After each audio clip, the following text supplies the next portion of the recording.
जेठ माहे की। आज आप सुनेंगे सोमवती अमावस्या की संपूर्ण व्रत कथा और साथ में सुनेंगे दुर्गा माता की आरती।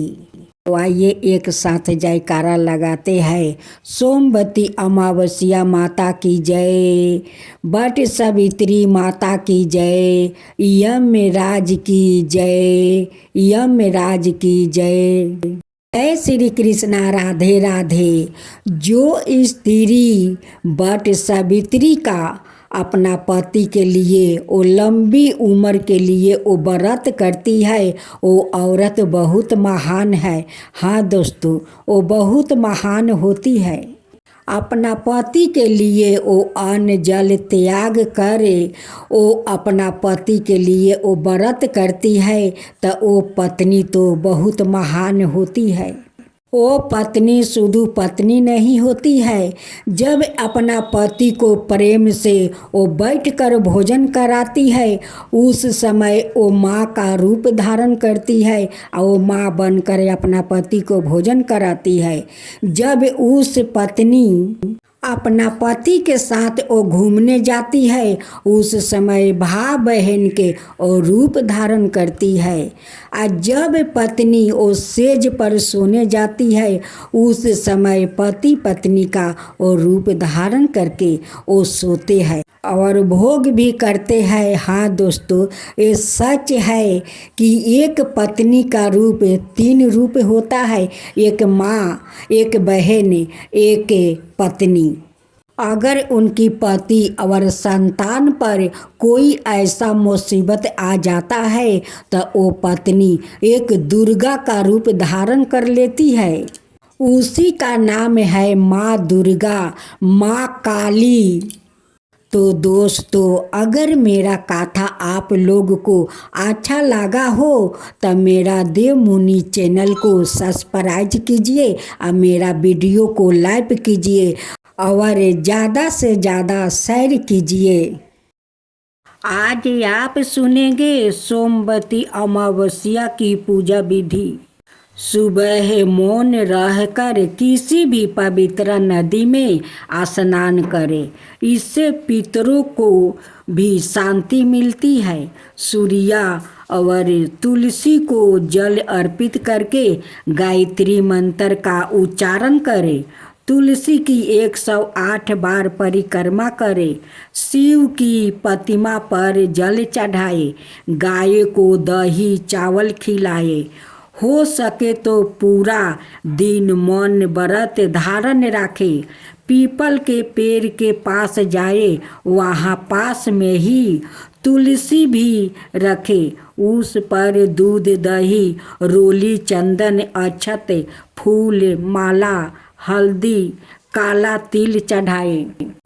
पान हल्दी की गांठ ओ धान को पान पर राख कर तुलसी को चढ़ाए।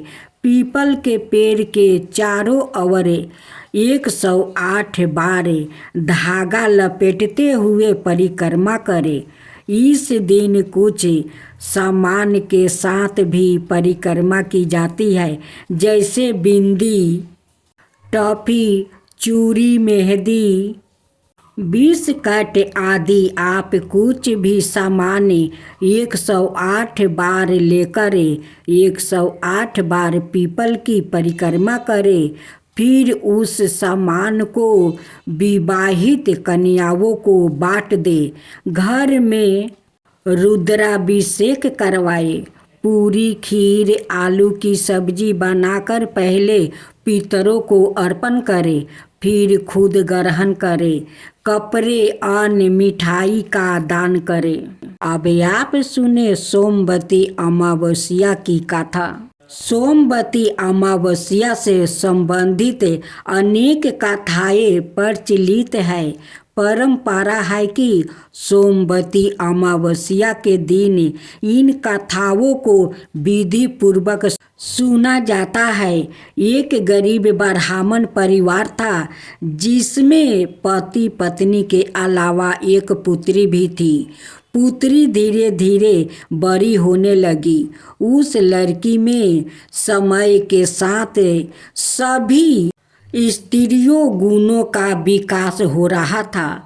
लड़की सुंदर और संस्कारी थे और गुणवान भी थी, लेकिन गरीब होने के कारण उसका विवाह नहीं हो पा रहा था। एक दिन ब्राह्मण के घर एक साधु पधारे, जो कि कन्या के सेवा भाव से काफी प्रसन्न हुए। कन्या को लंबी आयु का आशीर्वाद देते हुए साधु ने कहा कि कन्या के हथेली में विवाह योग रेखा नहीं है। ब्राह्मण चंपित ने साधु से उपाय पूछा कि कन्या ऐसा क्या करे कि उसके हाथ में विवाह योग बन जाए।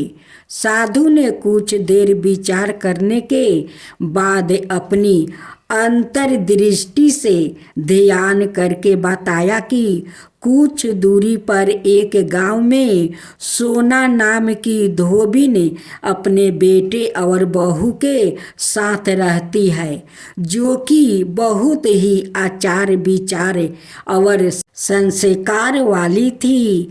पति परायण है। यदि यह कन्या उसकी सेवा करे और वो महिला इसकी शादी में अपने मांग का सिंदूर लगा दे, उसके बाद इस कन्या का विवाह हो जाए, इस कन्या का बेभाव योग मिट सकता है। साधु ने यह भी बताया कि वो महिला कहीं आती जाती नहीं है। यह बात सुनकर ब्राह्मणी ने अपनी बेटी से धोबिन की सेवा करने की बात कही।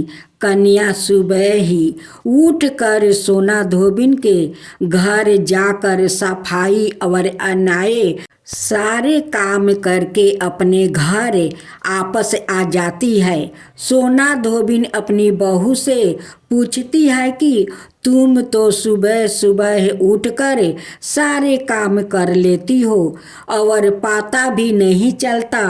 बहू ने कहा कि माँ जी, मैंने तो सोचा कि आप ही सुबह उठकर सारा काम खुद ही खत्म कर लेती हो, मैं तो देर से उठती हूँ। इस पर दोनों सास बहू निगरानी करने लगी कि कौन है जो सुबह ही घर का सारा काम करके वो चली जाती है। कई दिनों के बाद धोबिन ने देखा कि ये कन्या अंधेरे में मुंह ढाक कर घर में आती है और सारा काम करने के बाद चली जाती है। जब वो जाने लगी तो सोना धोबिन उसके पैरों पर गिर पड़ी, पूछने लगी कि आप कौन है और इस तरह छुप कर मेरे घर की सारे काम क्यों करती है। तब कन्या ने साधु द्वारा कही गई सारी बात बताई।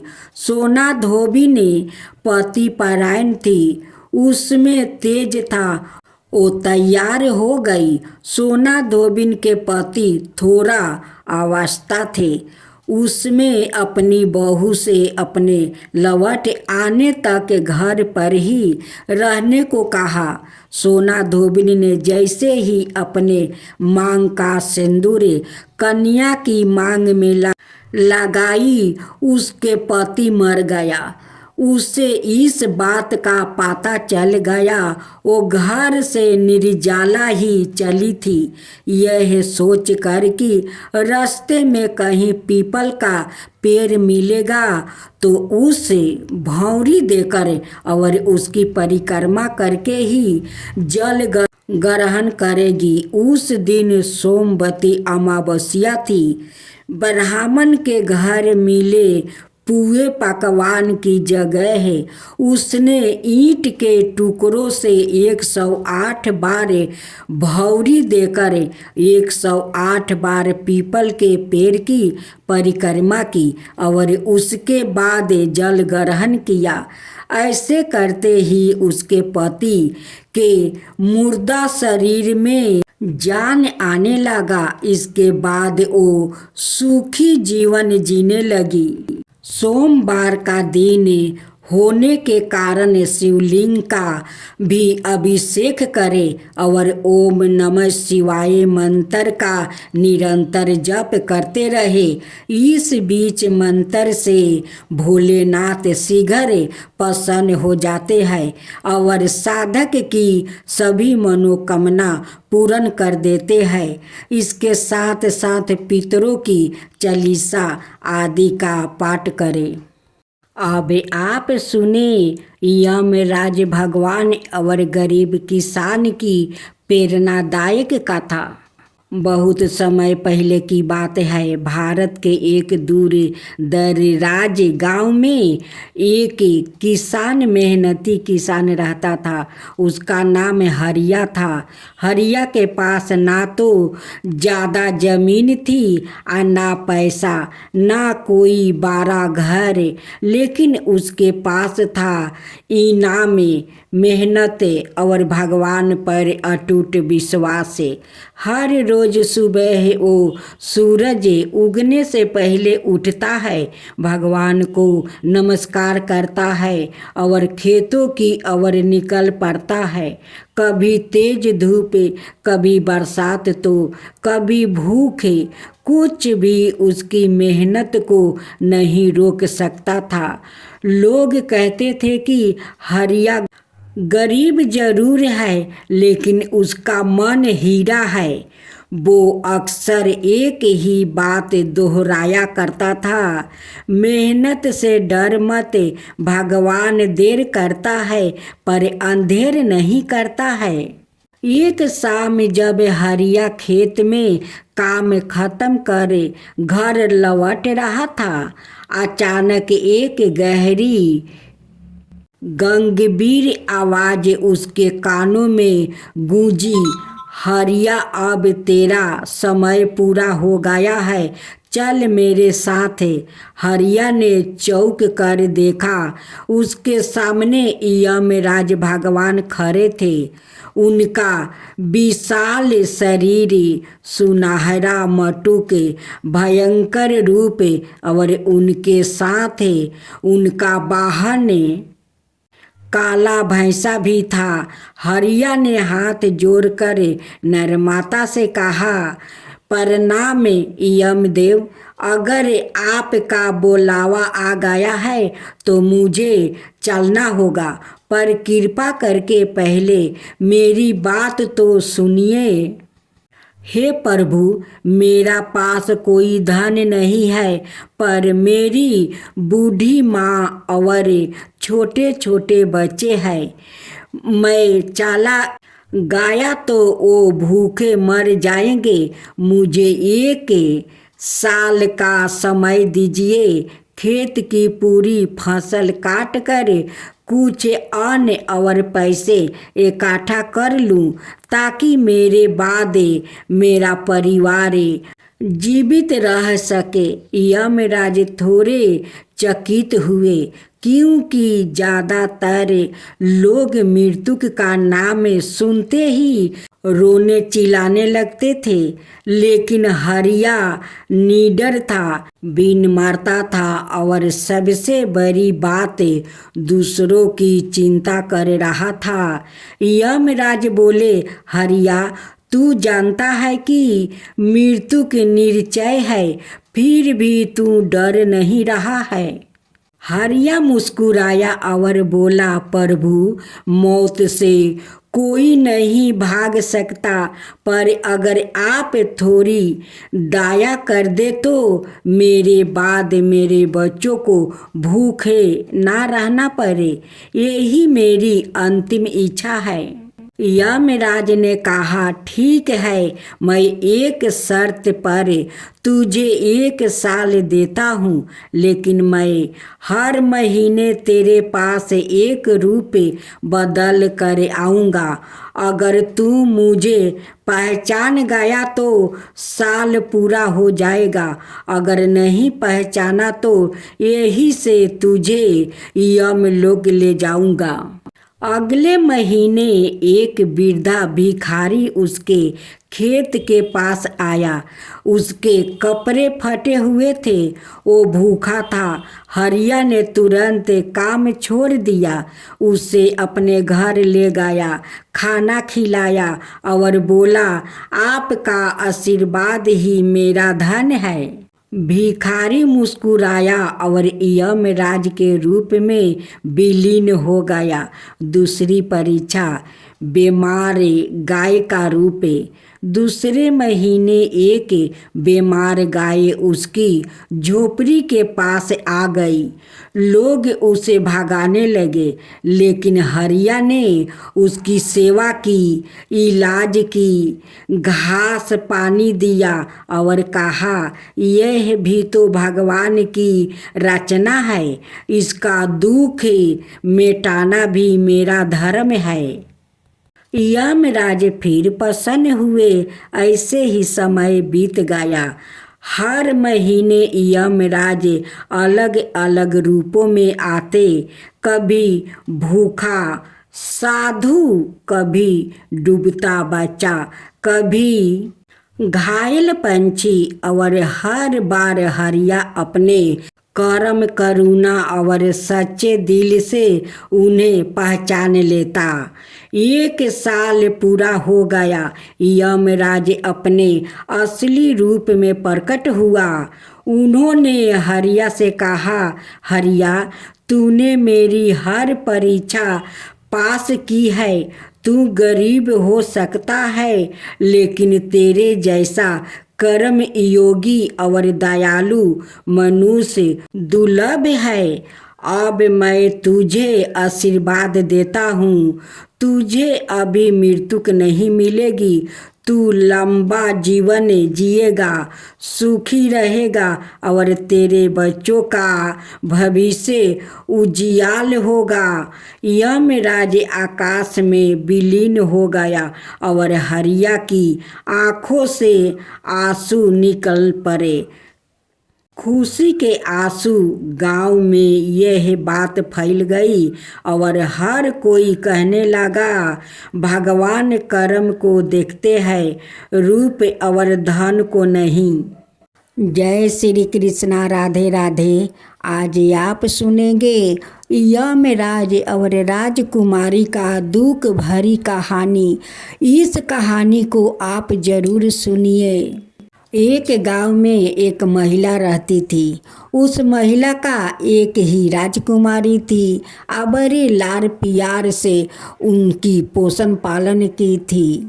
जब राजकुमारी बड़ी हो जाती है तो उनके माता पिता कहते हैं कि अपना राजकुमारी के लिए खूब सुंदर राजकुमार को ढूंढूंगा और उनकी शादी मैं धाम धूम से कर दूंगा। जब राजकुमारी बड़ी हो जाती है तो उनकी माता पिता घर भर ढूंढना शुरू कर देते हैं, लेकिन राजकुमारी तो विष्णु भगवान का वो भक्त थी और उनकी पति पहले से ही वो हर अमावस्या को वो गंगा स्नान करने जाते थे। राजकुमार का एक ऐसा बीमारी था जो उनकी माता पिता तो जानते थे, लेकिन राजकुमार का कोई पता नहीं था कि उनके अंदर क्या बीमारी है। इधर राजकुमारी का माता पिता बड़े धाम धूम से अपना राजकुमारी को शादी कर देते हैं। राजकुमारी अपना ससुराल जाती है और अपना सास ससुर के संग रहती है और अपना पति के साथ वो सुखी जीवन बिताती है। राजकुमारी का देखते देखते 4-5 महीना हो गया। राजकुमारी गर्भवती बन गई थी। एक दिन राजकुमारी अपना पति से कहती है कि स्वामी, आप पिता बनने वाले हैं और मैं माँ, आपको संतान मेरे पेट में लात मार रहा है। ये सुनकर राजकुमार बहुत खुश थे। एक दिन अपना पत्नी से कहता है कि मैं हर अमावस्या को गंगा स्नान करने जाता हूँ, तुम मेरे साथ चलोगी? राजकुमारी कहती है कि स्वामी, क्यों नहीं चलूँगी, जरूर चलूँगी। राजकुमारी अपना पति को लेकर अमावस्या की दिन वो गंगा स्नान करने वो जाती है। अचानक राजकुमार को सिर दर्द करने लगा। अब तो राजकुमारी कहती है कि स्वामी आपको क्या हुआ है, आप ऐसे क्यों कर रहे हैं। राजकुमार कहते हैं कि नहीं देखो रूपा, मेरा सर बहुत जोर का दर्द कर रहा है, मुझे पता नहीं है कि अचानक मेरा सर क्यों दर्द कर रहा है। उसी समय यमराज का दूत भैंसा पर बैठे हुए आकर रूपा के सामने खड़ा हो जाता है। रूपा कहती है कि आप कौन हो और भैंसा पर बैठे हुए इतना बड़ा गादा लिए हुए बैठे हो, क्यों, कौन हो, मेरा मार्ग क्यों रोक रहे हो। मैं तो अपना पति को लेकर गंगा स्नान कराने जा रही हूँ। आज अमावस्या है, मेरा शादी को अभी 1 बरस नहीं हुआ है। मैं तो माँ बनने वाली हूँ और मेरा पति को वो गंगा स्नान कराने ले जा रहा हूँ। रूपा उस दूत को देखकर मन ही मन वो डर रही थी और कहती है कि आप कौन हो, आपका इतना भयंकर चेहरा है। वो कहता है कि मैं यमराज का दूत हूँ और तुम्हारा पति का आहु पूरा हो गया है, मैं उसे लेने आया हूँ। रूपा कहती है कि हमारा पति को आप नहीं ले जा सकते हैं, क्योंकि मेरे पति हर माहे अमावस्या को वो गंगा स्नान करने जाते हैं और वो तो आज गंगा स्नान करने वो जा रहा है, मैं उन्हें लेकर जा रही हूँ। आप मार्ग से हट जाए और मुझे जाने दीजिए। और मेरा पति का इच्छा है कि वो अपना पुत्रा को वो आँख से देखे, आप नहीं ले जा सकते हैं। उसी समय रूपा भगवान विष्णु को वो विनती करती है। उस समय विष्णु भगवान वैकुंठ सभा में बैठे हुए थे, रूपा के पास नहीं पहुंच पाए। अब रूपा हार मान कर कहती है कि ठीक है भगवान, अगर आप आए हो मेरा पति को लेने तो ठीक है, पहले उसे गंगा स्नान कर लेने दो, उसका बाद लेकर चला जाना। दूत कहता है कि अगर तुम अपना पति को लेकर भाग गई तो तब क्या होगा, मैं अपना महाराज को जाकर क्या जवाब दूंगा। रूपा कहती है कि नहीं यमराज भगवान, मैं वचन देती हूँ, मैं इसी राह से आऊँगी, आप मेरे पति को लेकर चले जाना। जब रूपा अपना पति को गंगा किनारे ले जाती है और दोनों स्नान करते हैं, सूर्य भगवान को जल देते हैं और विष्णु भगवान से विनती करती है कि भगवान अब तो मेरा पति वो जीवित नहीं रहेगा, यमराज राह में बैठे हुए हैं, मेरे पति को ले जाने के लिए अब आप ही कुछ कीजिए। उधर रूपा अपना पति को लेकर गंगा स्नान कर रही है और इधर विष्णु भगवान उस रूपा का पति का रूप धारण करते हैं और माँ लक्ष्मी रूपा को रूप धारण करती है। उसी रास्ते से दोनों आते हैं और यमराज खुशी खुशी अपना वो रथ पर बैठा लेता है और कहता है कि रूपा तुम तो जबान के पक्का हो, तुम तो अपना पति को लेकर आ गई। लेकिन दूत का कहाँ पता था कि साक्षात विष्णु भगवान और माँ लक्ष्मी और रूपा के रूप धारण की है। अब विष्णु भगवान उनकी पति का रूप धारण किए हैं। जब रूपा अपना पति को लेकर उसी रास्ते से आती है, देखती है कि यमराज का दूत तो यहाँ पर नहीं है। रूपा अपना पति को लेकर अपना घर चली जाती है और कुछ दूर जाने पर विष्णु भगवान और माता लक्ष्मी अपना रूप में आते हैं। जब यमराज का दूत देखता है तो हाथ जोड़कर कहते हैं कि भगवान आप, माता आप मेरे रथ में कैसे विष्णु भगवान कहते हैं कि देखो यमराज वो मेरी भक्त है, परम भक्त है। आज अमावस्या है, आज वट सावित्री का व्रत भी है। तुम उसे कैसे ले जा सकते हो? वो तो अभी दोनों भोग नहीं किया है। अरूपा तो अपना पति को संतान देने वाली है। उनकी पति का इच्छा है कि उनकी संतान उनके सामने जन्म ने, और तुम उन्हें ले जाने के लिए आ गया हो। आज के दिन तुम कैसे उसका पति को ले जा सकते हो? आज तो सभी औरत है अपने पति के लिए लंबी उम्र के लिए वो वट सावित्री का व्रत करती है। आज अमावस्या भी है, सभी लोग गंगा स्नान करते हैं। आज इतना बड़ा तीर्थ है, वट सावित्री का व्रत है। आज का दिन किसी को ये हक नहीं है कि उनकी पति और संतान को यम लोग ले जाए। जाकर अपना महाराज से कह देना कि आज का दिन किसी को हक नहीं है कि किसी को प्राण निकाल कर यम लोग ले जाए। दूत विष्णु भगवान और माता लक्ष्मी को प्रणाम करता है, आयो लौट कर यम लोक चला जाता है। कुछ दिन के बाद रूपा खूब सुंदर एक पुत्रा को जन्म देती है।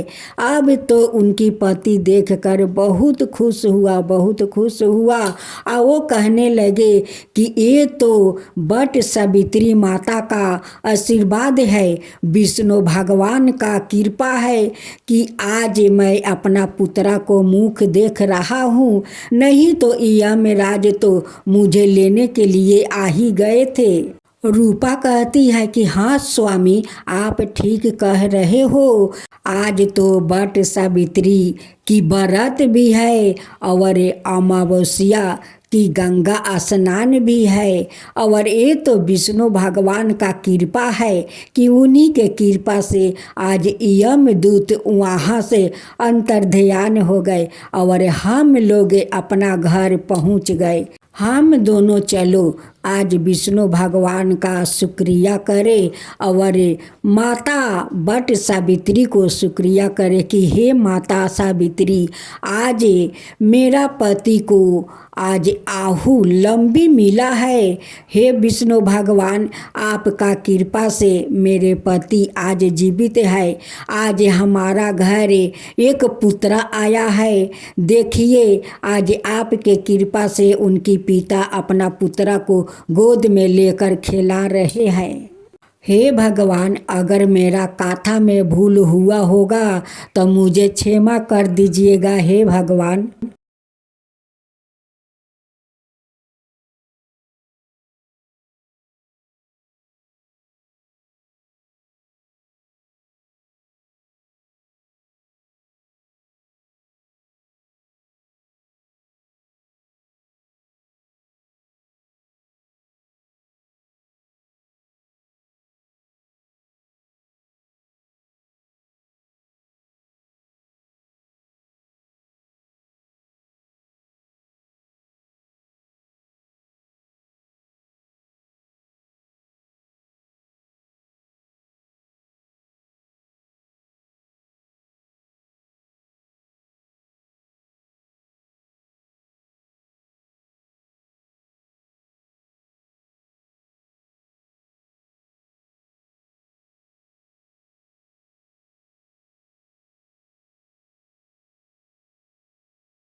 तो दोस्तों, तुलसी का पौधा का नहीं कोई भेदभाव है।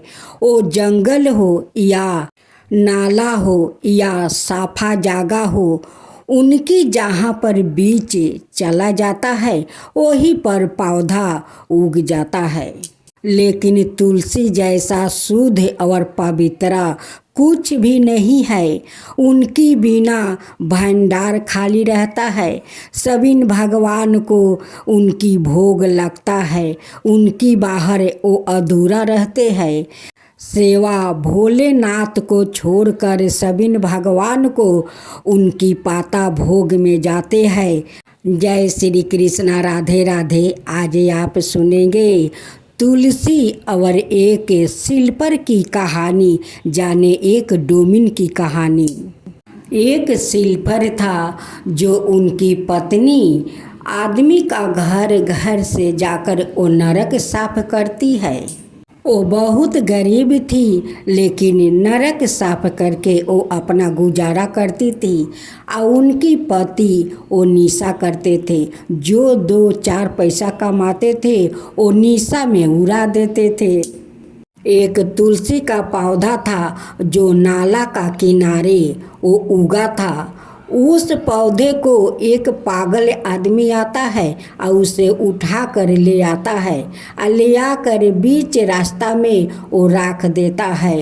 ऊपर का धूप और नीचे का धूला गरम में वो तुलसी उसमें मुरझा रही थी धूप के कारण।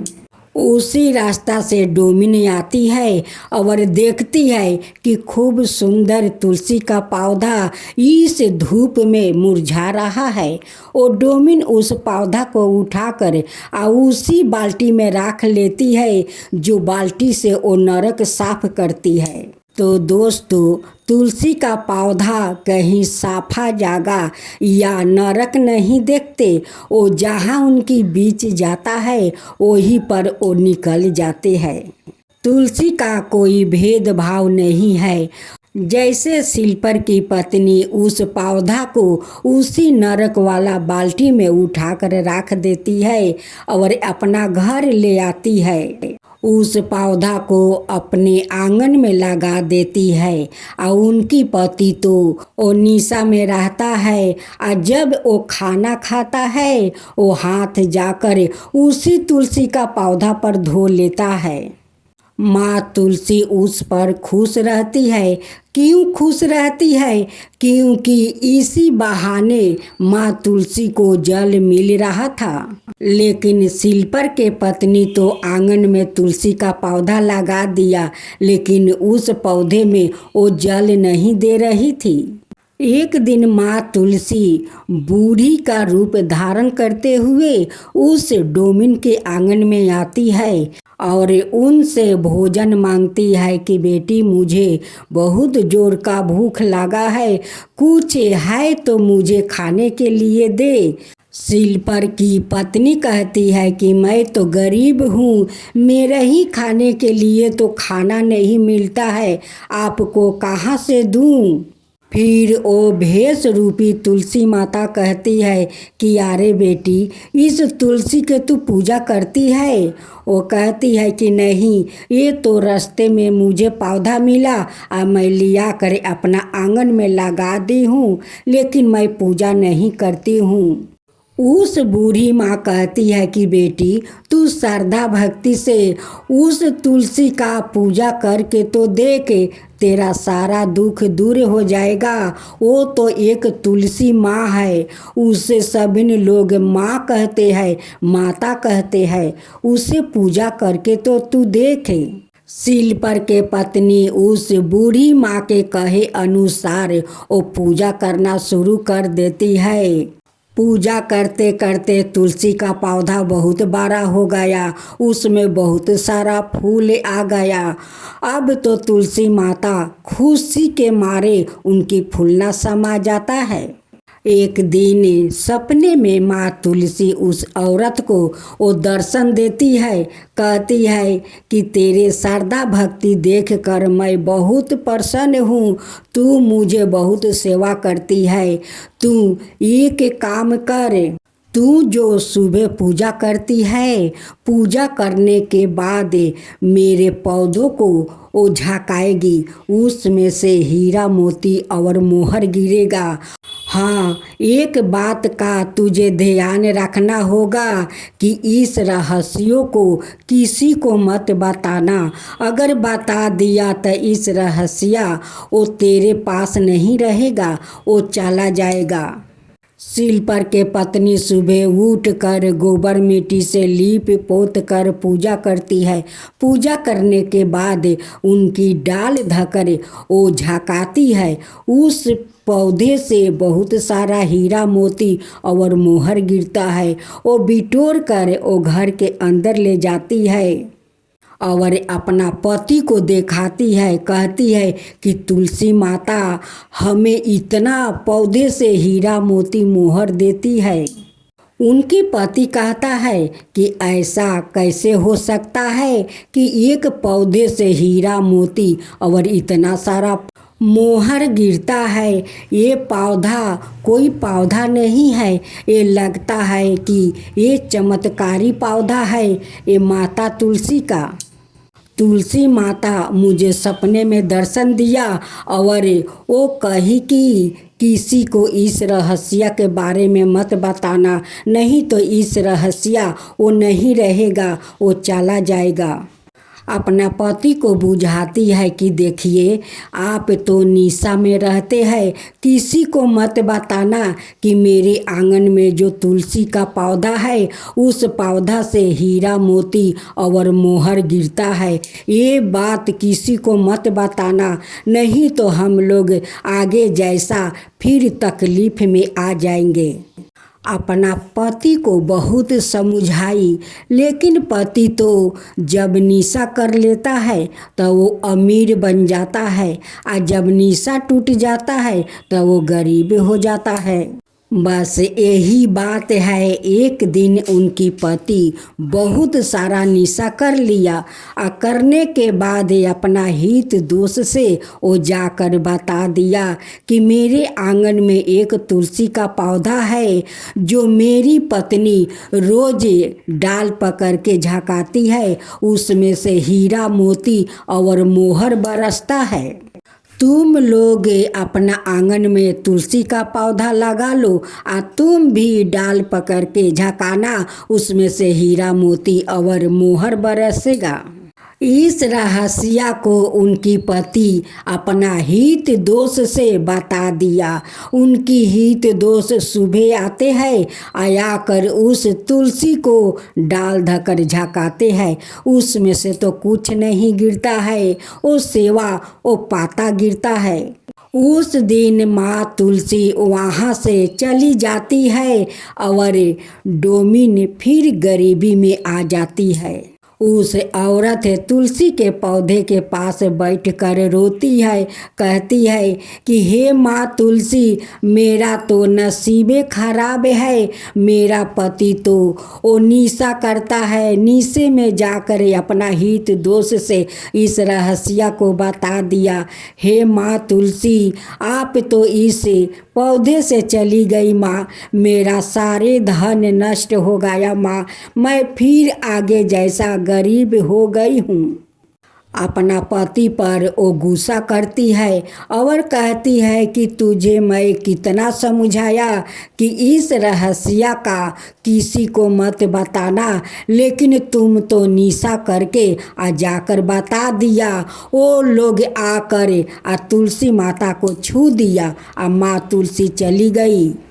उस औरत ने उसी तुलसी माता का वो सेवा करती है और गंगा जी से जल ले आकर उन्हें शुद्ध करती है और कहती है कि हे माँ तुलसी, मुझे क्षमा कर दो माँ, मेरा पति तो निसारू है माँ, निसारू है, लेकिन मेरा क्या दोष है, उसमें तो मेरा दोष नहीं है माँ।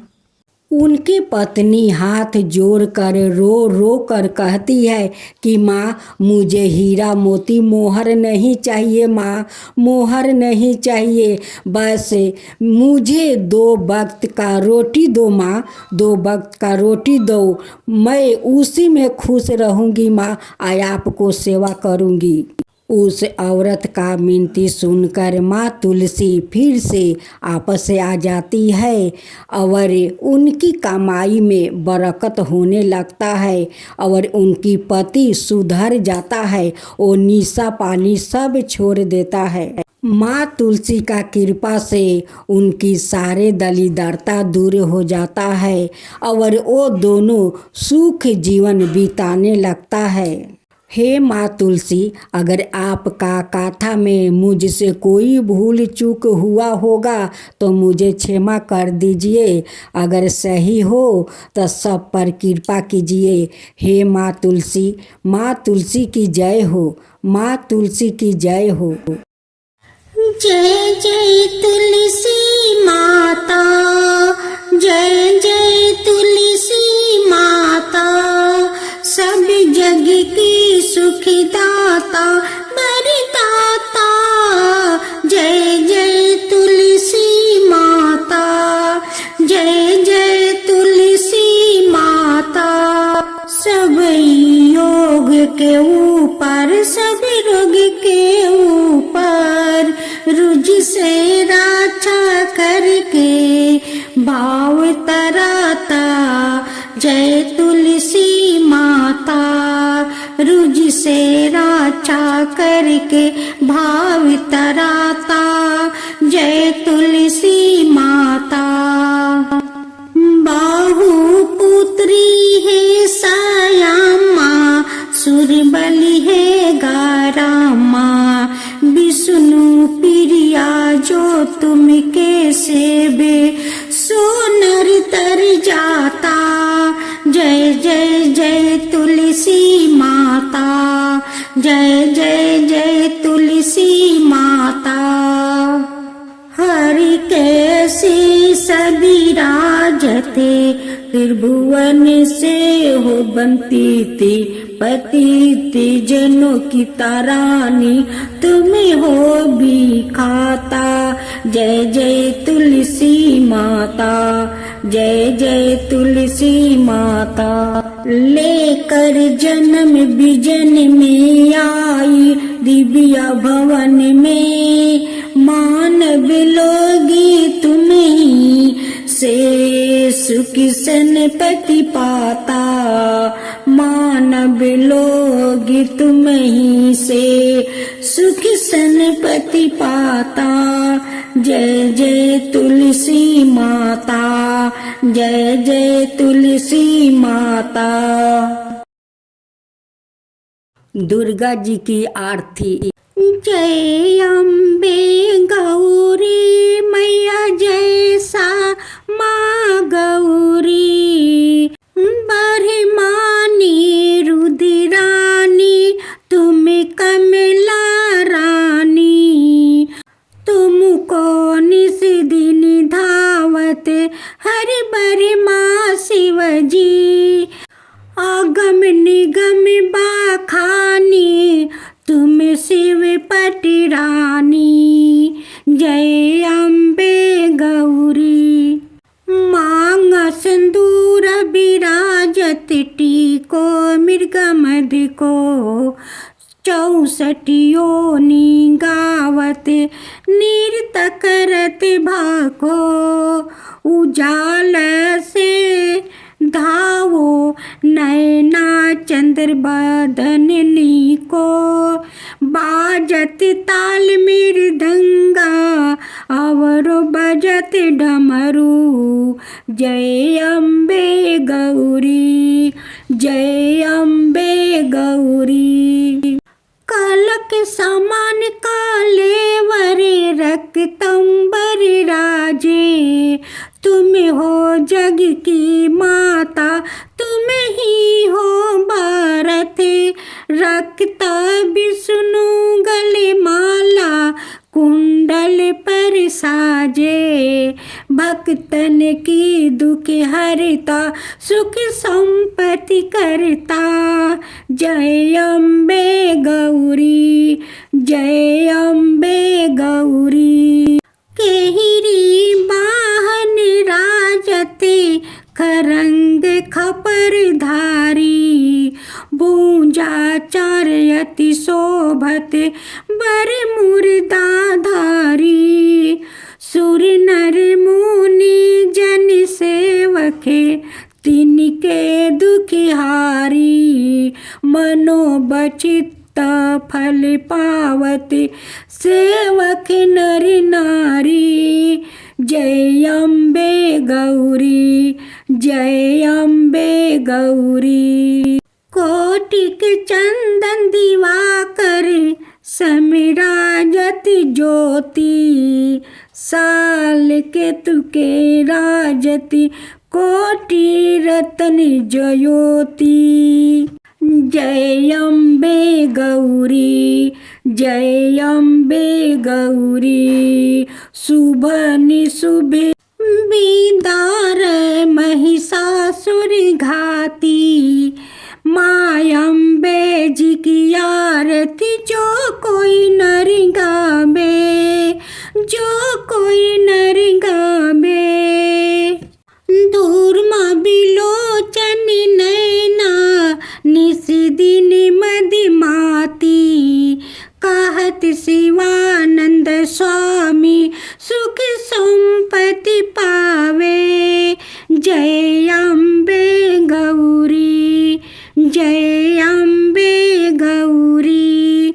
चंड मुंड सहारे सोनित बिजिहारे। जय अम्बे गौरी, मैया जय श्यामा गौरी। मधु काटब दाऊ मारे सुर भयहीन करे। तुमको निस दिन धावते हरि बर माँ शिवजी। जय अम्बे गौरी।